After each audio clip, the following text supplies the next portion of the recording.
হ্যাঁ, টিকিট দিয়ে শুরু করলাম। এই যে সেদিন ছিল দীপার মেয়ের অন্নপ্রাশন, গিয়েছিলাম। ভিডিওটা আমি অনেক আগেই করে রেখেছিলাম, কিন্তু ভিডিও পোস্ট করতে আমার একদমই মনে নেই। আমরা যাচ্ছিলাম এইখানে ঠাকুর সব দেখতে দেখতে, এই যে চলে এসেছি। দীপার মেয়ের সাথেও দেখা হয়ে গেছে আমাদের।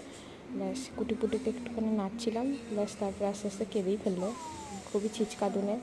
এই যে একটা ভিডিও ক্লিপ নিয়ে নিচ্ছিলাম রিলসের জন্য, বেশ ভালোই লাগছে। এই আবার কাঁদছে, এই যে মনীষা নিয়েছে, মনীষার সাথেও কাঁদছে।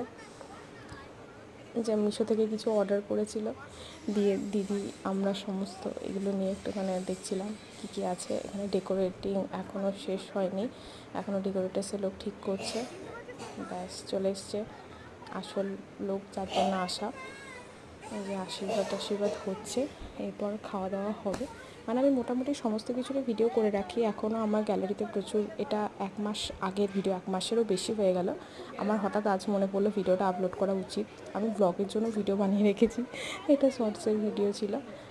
সৌভিক যাই হোক মনে হচ্ছিলো কোথা থেকে উঠে এসছে। এখান এইটা হচ্ছে ইন্টারেস্টিং পার্ট, যে ও কী তুলবে। খাতা, টাকা, মাটি এসব থাকে, পেন থাকে। আমরাও অধীর আগ্রহে দেখছিলাম যে ও কী তুলতে পারে। যাই হোক শেষমেশ মেয়েটা খাতায় তুললো, খাতা নিয়ে আবার খেয়েও ফেললো। তাই আমরা নিজেদের মধ্যে বলাবলি করছি, মা যেরকম সমস্ত কিছু মুখস্থ করে ফেলে, মেয়েও একদম পড়াশোনা করে গিলে ফেলবে। যাই হোক জোকস অ্যাপার্ট। এরপর আমরা উপরে ছাদে যাচ্ছিলাম। ছাদে গিয়ে ওই আর কি রিলস বানাবো বলে কিছু শর্ট ক্লিপ নিচ্ছিলাম।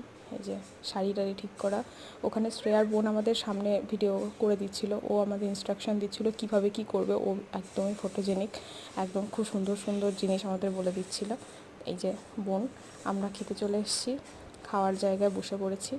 আচ্ছা, আমার পছন্দের পাবদা মাছ হয়েছে, তাই জন্য আমি একটা ভিডিও করেছি। আমি সব কিছু ভিডিও